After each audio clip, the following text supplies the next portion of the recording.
ঈমানের পথে অবিচল থেকে আমার মরণ যেন হয় তোমারই কাছে মিনতি আমার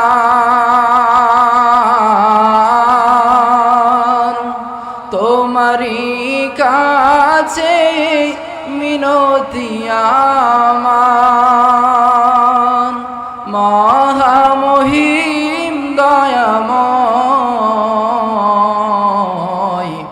ঈমানের পথে অবিচল থেকে আমার মরণ যেন হয় প্রতিদিন মিথ্যের মুখোমুখি হই বেদিন ফাঁসে ঘেরা করে হয়ে জয় প্রতিদিন মিথ্যের মুখোমুখি হই বেদিন ফাঁসে ঘেরা করে হয়ে জয় আজাজিল এসে গুমরাহি সুর গায় গড়ে তোলে মোহময় ঈমানের পথে অবিচল থেকে আমার মরণ যেন হয় ঈমানের পথে অবিচল থেকে আমার মরণ যেন হয় সকলে পড়েন আমিন ঐতিহ্যবাহী সাতক্ষীরা জেলার অন্যতম থানা কলারোয়া থানার মুরারিকাঠি সর্দারপাড়া ঈদগাহ ময়দানে আজকে তাফসিরুল কোরআন মাহফিলের সম্মানিত সুনামধন্য সভাপতি সাহেব উপস্থিত আছেন ওলামায়ে হযরত সামনে বসা দিনদার পরহেজগার মুত্তাকি ভাই এবং বাবাজিরা পদ্মার অন্তর আড়ালে সম্মানিতা মা এবং বোনেরা আমি সূচনার শুরু লগ্নে আবার আপনাদের কাছে সালাম এবং মুবারকবাদ দিয়ে শুরু করছি আসসালামু আলাইকুম ওয়া রাহমাতুল্লাহি ওয়া বারাকাতুহু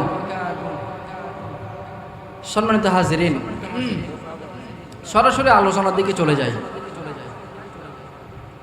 আমি আপনাদের সামনে যে আয়াতটা তেলাওয়াত করেছি আল্লাহ রাব্বুল আলামিন এই আয়াতের ভিতরে আয়াতের অনুবাদ হচ্ছে আল্লাহ রাব্বুল আলামিন বলছেন যে ইয়াসআলুনাকা মাযা ইউনফিকুন হে নবী আপনাকে জিজ্ঞাসা করা হয় আপনাকে বলা হয় যে সাহাবীরা আপনাকে জিজ্ঞাসা করছেন ইয়াসআলুনাকা মাযা ইউনফিকুন কুল মা আনফাকতুম মিন খায়রিন ফালিল ওয়ালিদাইন হে নবী যখন দানের আয়াত আল্লাহ রাব্বুল আলামিন নাজিল করলেন সাহাবীরা জিজ্ঞাসা করলেন ইয়া রাসূলুল্লাহ আমরা দান করব কোথায় আমরা দান করব কোথায় বিশ্ব নবী জনাবে মুহাম্মদুর রাসূলুল্লাহ সাল্লাল্লাহু আলাইহি ওয়াসাল্লাম কে আল্লাহ রাব্বুল আলামিন ওহী নাজিল করে পাঠালেন আল্লাহ রাব্বুল আলামিন বলছেন ইয়াসআলুনাকা মাযা ইউনফিকুন قل ما أنفقتم من خير فللوالدين জবান ছেড়ে দেবেন আল্লাহু আকবার আল্লাহ রাব্বুল আলামিন বলছেন হে নবী আপনি তাদেরকে জানায় দেন আপনার সাহাবীগুলো জানতে চাই কোথায় ব্যয় করবে তারা তো জানে না হে নবী আপনি তাদেরকে সর্বপ্রথম মাদ্রাসায় দান করার কথা বলেন না সর্বপ্রথম মসজিদে দান করার কথা বলেন না হে নবী আপনি সর্বপ্রথম তাদেরকে জানায় দেন তাদের পিতা মাতার প্রতি সাদকা করা দরকার ফরজ সুবহানাল্লাহ বলেন সর্বপ্রথম দান করতে হবে পিতা মাতার প্রতি কার প্রতি সর্বপ্রথম পিতা মাতার প্রতি সদকা করতে হবে। আর আজকে সমাজের দিকে তাকাইলেই দেখা যায় আজকে সমাজের ভিতরে সব থেকে অবহেলিত, লাঞ্ছিত, অপমানিত যারা, তারা হলো বাবা আর মা। কথা বলেন ঠিক না বে ঠিক? সত্য না মিথ্যা? মোরারি কাটি মনে হয় এরকম নাই, আছে নাকি? সব থেকে লাঞ্ছিত আর অপমানিত বাবা এবং মা। সন্তানগুলা, নিজের সন্তানগুলা যখন তারা মানুষ করে, তারা একটাবার চিন্তা করে না, হারে আমি ঠিক এমনি একেবারে আমি বড় হই নাই, একেবারেই আমি ছোটবেলায় মায়ের গর্ভ থেকে এসে দুনিয়াতে এসে আমার বয়স 20 বছর 40 বছর হয়ে যায় নাই, আমিও ছোট ছিলাম। আমি যেমনি ভাবে করে আমার সন্তানকে আদর করি, ভালোবাসি, যত্ন করি, এইরকম ভাবে আমার পিতামাতাও আমাকে ভালোবেসেছেন। বাসেন নাই? সন্তান গোলাম আজ এমন স্বার্থপর হয়ে গেছে। আল্লাহ রাব্বুল আলামিন কোরআনুল কারীমের ভিতরে বলছেন, বান্দারে, ও বান্দা, তুমি দুনিয়ায় আমার ইবাদত করার পরে, আমি রবের গোলামি করার পরে, আমি রবের ইবাদত করার পরে দুনিয়ার কোনো কাজ তোমাকে করতে বলা হয় নাই। আর বান্দা, আমার ইবাদত করার পরে সর্বপ্রথম যে কাজটা তোমাকে করতে হবে, তোমার পিতামাতার সাথে সৎ আচরণ করতে হবে, তোমার পিতামাতার সঙ্গে সৎ ব্যবহার করতে হবে, তাদের ঠিক মতো খাদ্য দিতে হবে, তাদের সাথে সুন্দরভাবে কথা বলতে হবে। আল্লাহ রাব্বুল আলামিন সূরা বনী ইসরাঈলের 23 নম্বর আয়াতে সুন্দর করে বলছেন, وَقَضَى رَبُّكَ أَلَّا تَعْبُدُوا إِلَّا إِيَّاهُ وَبِالْوَالِدَيْنِ إِحْسَانًا إِمَّا يَبْلُغَنَّ عِندَكَ الْكِبَرَ أَحَدُهُمَا أَوْ كِلَاهُمَا فَلَا تَقُل لَّهُمَا أُفٍّ وَلَا تَنْهَرْهُمَا وَقُل لَّهُمَا قَوْلًا كَرِيمًا। আল্লাহু আকবার। আল্লাহ রাব্বুল আলামিন বলছেন, বান্দারে, তোমার পিতামাতার সাথে সৎ আচরণ করে, সৎ আচরণ করো। শুধু তাই নয়, তোমার বাবা এবং মা দুইজনে যদি একজন থেকে থাকে এবং বৃদ্ধ হয়ে যায়, তাহলে তাদের সাথে এমন কোনো আচরণ করো না যার কারণে তোমার সন্তান, যার কারণে তোমার পিতামাতা তোমার প্রতি কষ্ট পেয়ে শব্দটুকু, উফ শব্দটুকু এরকম যেন তোমার পিতামাতা না বলতে পারে। কথা কার বলেন? কথা কার? হুজুরের কথা নাকি?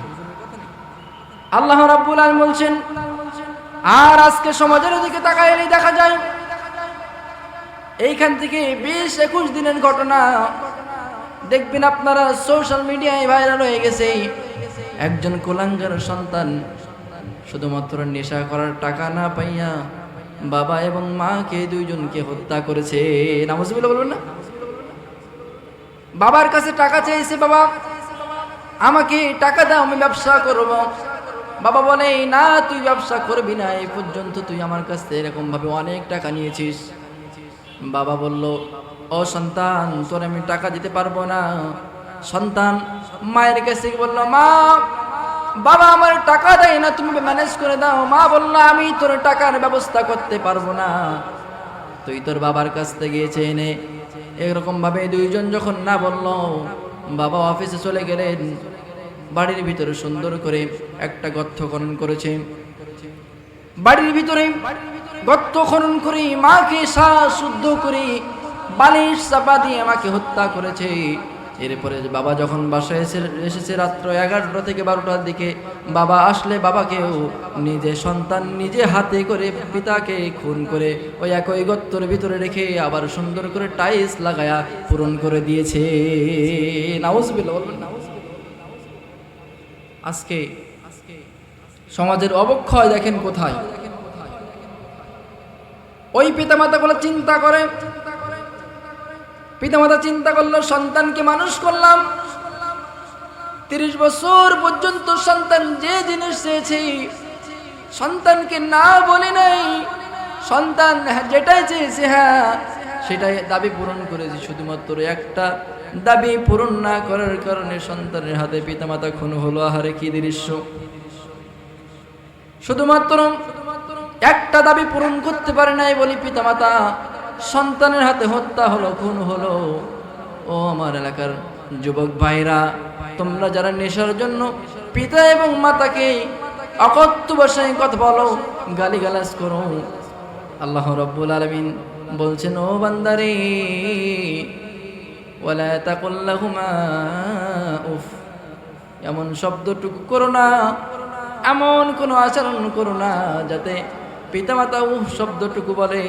কারণ তোমার বাবা মা যদি তোমার উপরে রাজি না থাকে তাহলে আরশের মালিক তোমার উপরে নারাজ হয়ে যায়। ঠিক না ঠিক বলেন? আরশের মালিক নারাজ হয়ে যায়। হ্যাঁ ভাইরা আমার, একটা হাদিস আপনাদেরকে শোনাই। বিশ্ব নবী জনাবে মুহাম্মদুর রাসূলুল্লাহ সাল্লাল্লাহু আলাইহি ওয়াসাল্লামের একজন সাহাবী, নাম ছিল হযরত আলকামা রাদিয়াল্লাহু তাআলা আনহু। বলেন তো নাম ছিল কি? আলকামা রাদিয়াল্লাহু তাআলা আনহু। এই সাহাবী রাসূলের পিছনে নামাজ আদায় করেছে, রাসূলের সঙ্গে জিহাদে গিয়েছে, দান করেছে, সাদকা করেছে, কয়েকবার হজ পর্যন্ত করেছে। প্রিয় ভাইরা আমার, একটু লক্ষ্য করুন এই সাহাবী কেমন ছিল যখন তিনি মৃত্যু শয্যায় শায়িত রয়েছেন।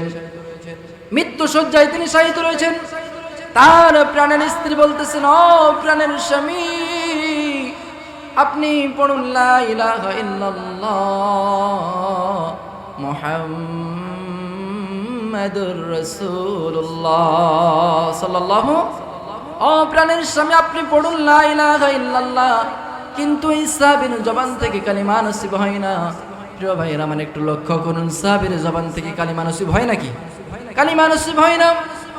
এবার কয়েকবার চেষ্টা করার পর যখন তিনি দেখলেন না না কাজ হয় না, রাসূলের দরবারে চলে গেলেন, বললেন, ইয়া রাসূলুল্লাহ, ইয়া হাবিবাল্লাহ, আমি আপনার সাহাবী আলকামার স্ত্রী, আলকামা মৃত্যু শয্যায় শায়িত রয়েছেন, আমি তাকে চেষ্টা করেছি কালিমা পড়ানোর জন্য, পারি নাই।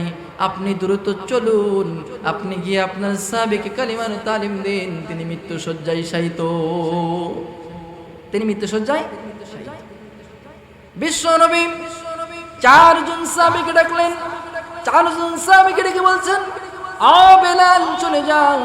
আলী রাদিয়াল্লাহু তাআলা আনহুকে ডাকলেন, চলে যাও। ওমর রাদিয়াল্লাহু তাআলা আনহুকে ডাকলেন, চলে যাও। সালমান ফারসি রাদিয়াল্লাহু তাআলা আনহুকে ডাকলেন, চলে যাও।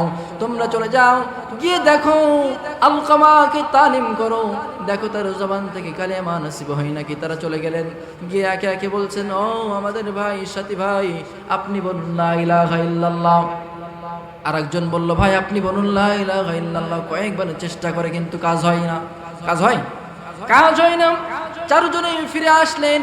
ফিরে আসার পর বলছেন, ইয়া রাসূলুল্লাহ, ইয়া হাবিবাল্লাহ, আমরা অনেক চেষ্টা করেছি, আমরা পারি নাই, আমরা চেষ্টা করেছি, পারি নাই। রাসূল বললেন, ও সাহাবীরা, খোঁজ নাও তার বাবা এবং মা দুইজনের থেকে দুইজনে বেঁচে আছে নাকি। যদি দুইজনের একজনে বেঁচে থাকে তাহলে আমার কাছে তলব করো, আমার কাছে পাঠিয়ে দাও। সাহাবীরা খোঁজ নিলেন, দেখলেন ওই সাহাবীর মা বেঁচে আছে। মাকে ডাকা হলো। ডাকার পরেই বিশ্ব নবী, আমার দয়ার নবী, রহমাতুর নবী বলছেন, ও আলকামার মা, আপনি বলুন আপনার সন্তান কি আপনার কাছে কোনো অপরাধ করেছে নাকি। ওই মা বলতেছে, ইয়া রাসূলুল্লাহ, ইয়া হাবিবাল্লাহ, তার আগে আপনি আমাকে বলুন, যদি কোনো ব্যক্তি নামাজ পড়ে সে কি জান্নাতি না জাহান্নামী। রাসূল বললেন, অবশ্যই জান্নাতি ব্যক্তি। বলল, যদি কোনো ব্যক্তি জিহাদ করে থাকে তাহলে সে ব্যক্তি জান্নাতি না জাহান্নামী। রাসূল বললেন, অবশ্যই জাহান্নামী। আবার বললেন, ইয়া রাসূলুল্লাহ, হ্যাঁ, যদি কোনো ব্যক্তি করে থাকে তাহলে সে কি জান্নাতি না জাহান্নামী। তখন রাসূল বললেন, হ্যাঁ জান্নাতি। কিন্তু আবার ওই মা প্রশ্ন করলেন, ইয়া রাসূলুল্লাহ, যদি কোনো ব্যক্তি তার মায়ের সঙ্গে খারাপ আচরণ করে, মাকে ধরে পিটায়, তাহলে সে ব্যক্তি জান্নাতি না জাহান্নামী। রাসূল বললেন, আলকামার মা, তুমি আমাকে স্পষ্ট করে বলো, ভালো করে বলো কি হয়েছে, তোমার সঙ্গে কি ঘটনা ঘটেছে। আলকমার মা বলছে, রাসূলুল্লাহ আপনি জানেন নাকি এই যে আমার সন্তান, কলিজার টুকরা সন্তান আলকমা ছোটবেলায় যখন ছিল, ছোটবেলায় তার বাবা মারা গেছে। বাবা মারা যাওয়ার পরে আমি নিজে খেয়ে না খেয়ে আমার সন্তানকে লালন পালন করেছি। আমি নিজে না খেয়ে আমার সন্তানের মুখের ভিতরে লোকমা উঠাই দিয়েছি। আমার সন্তান যেটা চেয়েছে আমি একেবারেই পূরণ করার চেষ্টা করেছি। ইয়া রাসূলুল্লাহ যখন আমার সন্তানকে বিয়ে দিলাম, বিয়ে দেওয়ার পরে সন্তান আর আমার নাই, আমার সন্তান হয়ে গেছে। আমার সন্তান যখন বিয়ে করলো, বিয়ে করার পরে আমার সন্তান আর আমার নাই, আমার কথা শোনে না, তার স্ত্রীর কথা শোনে। এরকম সমাজে আছে না নাই বলেন, আছে নাকি? ইয়া রাসূলুল্লাহ আমার সন্তান আমার কথা বিশ্বাস করে না, তার স্ত্রী যে কথা বলে সেটা ধরে আমার সাথে তর্ক করে। তর্ক করতে করতে এক পর্যায়ে আমার সন্তান আমাকে আঘাত পর্যন্ত করে। ইয়া রাসূলুল্লাহ আপনি জানেন নাকি দুইটা হাত ওই সাহাবীর মা বাড়ায় বলতেছেন, ইয়া রাসূলুল্লাহ দেখেন মারের আঘাতগুলো ফুটে গেছে, আমি তো জামা সরাই দেখাইতে পারি না। ইয়া রাসূলুল্লাহ এমন কোনো দিন নাই আমার সন্তান আমারে মারে নাই। বিশ্বনবী বললেন, ও আলকমার মা তোমার সন্তান ওদিকে মৃত্যু শয্যায় শায়িত, তুমি তারে ক্ষমা করে দাও। তুমি যদি তারে ক্ষমা করে দাও তাহলে তোমার সন্তান জান্নাতের ভিতরে চলে যাবে। সুবহানাল্লাহ বলেন। মা বলতেছে, না না না আমি তারে আমার সন্তানকে ক্ষমা করব না। বিশ্বনবী বলছেন, কেন ক্ষমা করবে না?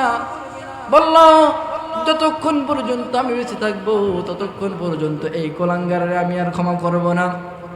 বিশ্বনবী আমার বলতেছেন, ও সাহাবীরা চলে যাও, যদি তার মা ক্ষমা না করে তাহলে চলে যাও মদিনায়, মদিনা থেকে লাকড়ি নিয়ে আসো। মদিনা থেকে লাকড়ি নিয়ে আসা হলো। প্রিয় ভাইরা আমার, মদিনা থেকে যখন লাকড়ি নিয়ে আসা হলো, লাকড়ির উপরেই ওই সাহাবীকে শোয়াই দেওয়া হলো। শোয়াই দেওয়ার পরে নিচে থেকে যখন আগুন দিবে, মা সব দেখতেছে। আগুন দেওয়ার পরে লাকড়িগুলো জ্বলতেছে। সন্তানের কথা চিন্তা করে মা চিন্তা করতেছে, আরে এই সন্তান যদি আগুনে পুড়ে যায়, আমার সোনার মানিক আমি কোথায় পাবো? আমার সন্তান যদি পুড়ে যাই, মা কি কখনো সন্তানের পোড়া দেখতে পারে নাকি? পারে নাকি? মা চিন্তা করতেছে, আমার সন্তান যদি পুড়ে ছারখার হয়ে যায়, মা আর গলার কথা মনে না রেখে, মারের কথা মনে না রেখে, কষ্টের কথা মনে না রেখে মা রাসূলের হাত ধরে হাত দুটো ধরে রাখলেন, আটকায় ধরলেন। দুইটা হাত ধরে বলছেন, ইয়া রাসূলুল্লাহ ইয়া হাবিবাল্লাহ আমি মন থেকে মা ক্ষমা করে দিলাম, আপনি আমার সন্তানকে ক্ষমা করে দিন। সুবহানাল্লাহ বলেন। এই মা যখন ক্ষমা করে দিলেন, ক্ষমা করে দেওয়ার পরে ওই যে সাহাবী আলকমা রাদিয়াল্লাহু তাআলা আনহু, এরপরে তার জবান থেকে কালিমা নসিব হলো। সকলে পড়ুন, লা ইলাহা ইল্লাল্লাহু মুহাম্মাদুর রাসূলুল্লাহ সাল্লাল্লাহু। সম্মানিত হাজিরিন, তাহলে পৃথিবীতে আল্লাহর পরে যিনি আপনার আমার আপনজন, তিনি কি বলেন? কত হতভাগা রয়েছে যারা আল্লাহরে পাইতে হজ করতে মদিনায় যায়, মক্কায় যায়, আছে না নাই বলেন? মক্কায় যায় হজ করতে 6 লক্ষ টাকা খরচ করে, বিলাসিতা বাড়ি গাড়ি করেছে। গাড়ির সামনে বাবা মায়ের দোয়া, কিন্তু খোঁজ নিয়ে দেখলে দেখা যায় মার খোঁজ নেয় না, বাবার খোঁজ নেয় না, বাবা পড়ে থেকে পরিত্যক্ত জায়গায়। আল্লাহর কোরআনের ভাষায় যারা পিতামাতার সাথে খারাপ আচরণ করে, ওরা বৈধ সন্তান না, ওরা একটা কুলাঙ্গার ছাড়া হতে পারে না। কথা বলেন ঠিক না ঠিক? সুতরাং ভালো সন্তানগুলা, ভালো সন্তান যারা হয়, এরা পিতামাতার সাথে কখনো খারাপ আচরণ করতে পারে না, পিতামাতার অবাধ্য হতে পারে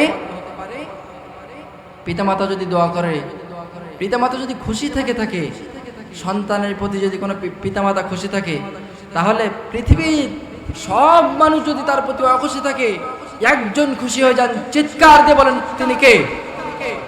আল্লাহ খুশি হয়ে যায়। আর বাবা মা যদি কোনো সন্তানের প্রতি অখুশি হয়ে যায়, নারাজ হয়ে যায়, তাহলে আল্লাহ রাব্বুল আলামিন তার প্রতি নারাজ হয়ে যায়। এই জন্য আসুন প্রিয় ভাইরা আমার, আল্লাহ রাব্বুল আলামিনের হুকুম পালন করি। আল্লাহ রাব্বুল আলামিন বলছেন যে বান্দারে তোমরা দান করবা কোথায়? তোমরা জায়গা পাও না?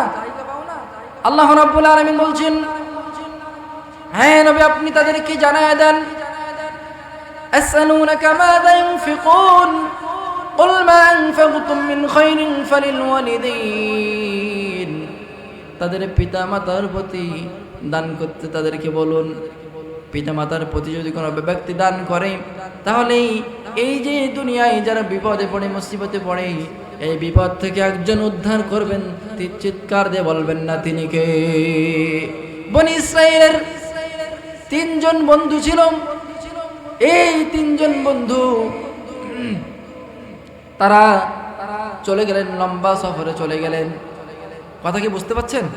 কষ্ট হচ্ছে নাকি? রাগ হচ্ছে? তিনজন বন্ধু চলে গেলেন লম্বা সফরে।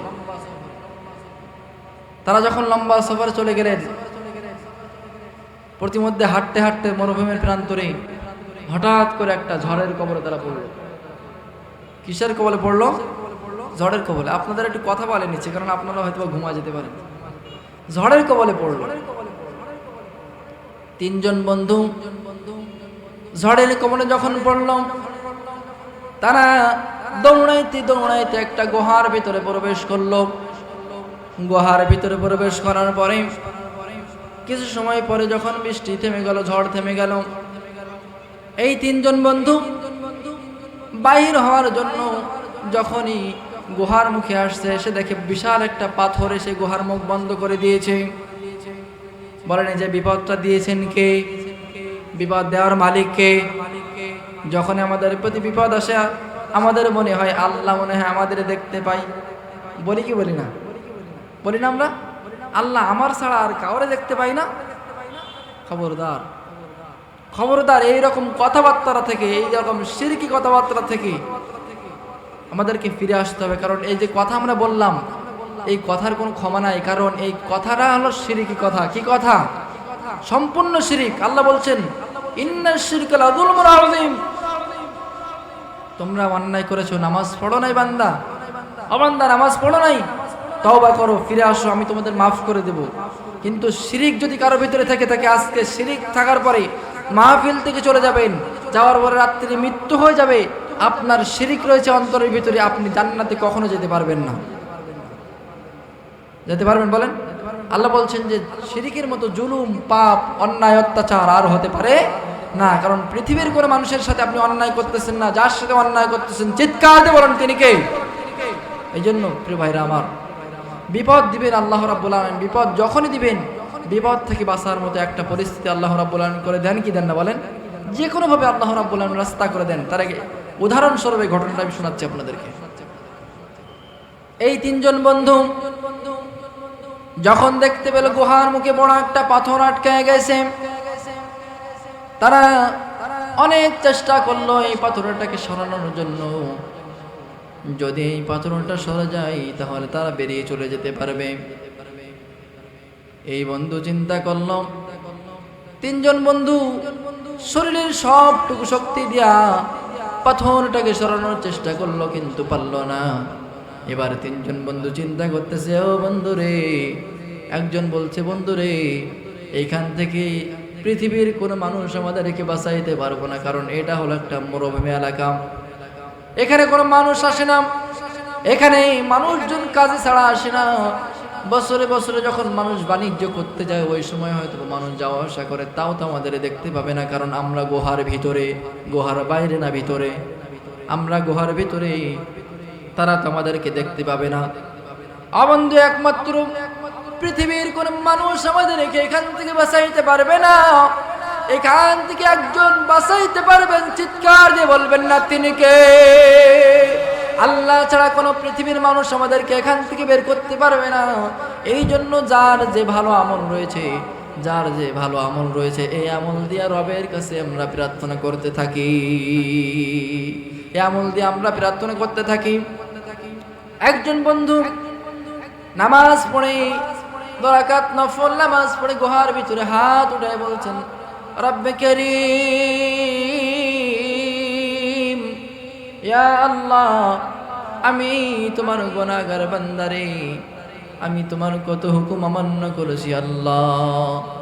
ইয়া রব, আমি অনেক হুকুম তোমার অমান্য করেছি, কিন্তু একটা ভালো কাজ সম্ভবত আমি করেছি। সেটা হলো ওই যে ব্যক্তি হাত উত্তোলন করেছে সে ছিল কাঠুরি। কি ছিল? কাঠুরি ছিল। কাঠ কেটে কেটে নিজের সংসার চালাইতো, নিজের সংসারে খরচ চালাইতো। এভাবে করে একদিন সকালবেলা তিনি বাড়ি থেকে বেরিয়ে চলে গেলেন।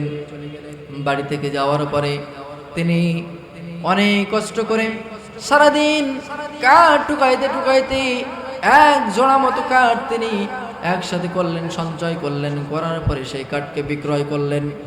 সেই কাঠ বিক্রয় করে এবার তিনি দুধ ক্রয় করলেন। দুধ কিনে তিনি বাসায় চলে গেলেন। বাসায় যাওয়ার পরে তিনি দেখতে পাইতেছেন সারাদিন বাসায় সন্তানেরা খাই নাই, স্ত্রী খাই নাই, তার বৃদ্ধ পিতামাতা তারাও খাই নাই। একদিকে বাবা মা, অন্যদিকে সন্তান।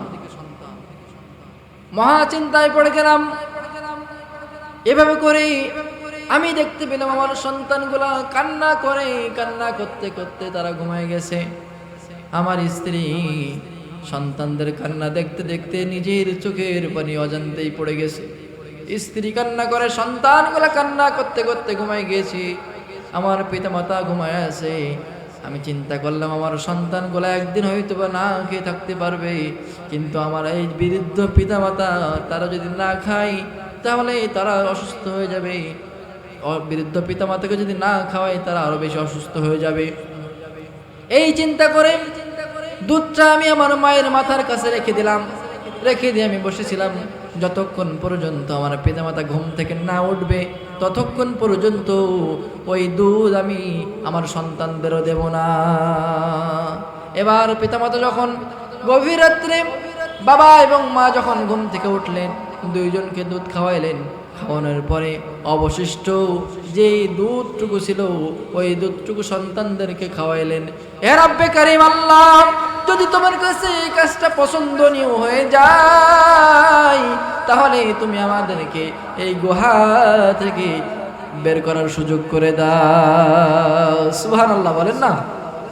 সঙ্গে সঙ্গে ওই গুহার ফাঁকটা সরে গেল।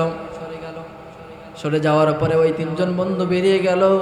বলেন, কোন ব্যক্তির পিতা মাতা যদি তার সন্তানের জন্য সৎ দোয়া করে, কোন ব্যক্তি যদি সন্তানের জন্য ভালো দোয়া করে, তাহলে ওই সন্তানের পৃথিবীতে কোনো বালা মুসিবত আটকায় রাখতে পারে নাকি?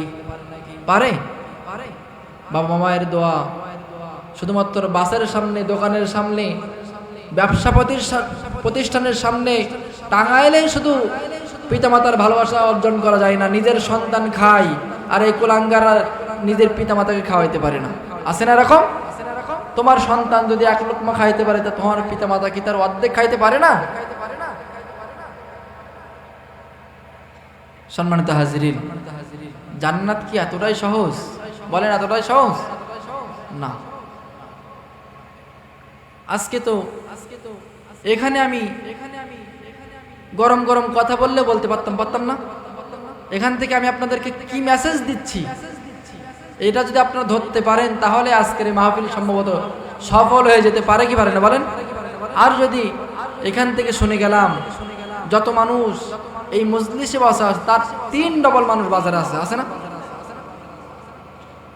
আল্লাহ রাব্বুল আলামিন কোরআনে বলছেন, এই যে হেদায়েত সবার কপালে জোটে, বলেন সকলের কপালে হেদায়েত জোটে না, সকলে মুমিন হতে পারে না। মুমিন যারা, এরা যেখানে কোরআন হয়, কোরআনের কথা হয়, কোরআনের আলোচনা হয়, কোরআনের তাফসীর হয়, এরা মৌমাছির মতো ছুটে আসে। কে বলছেন বলেন?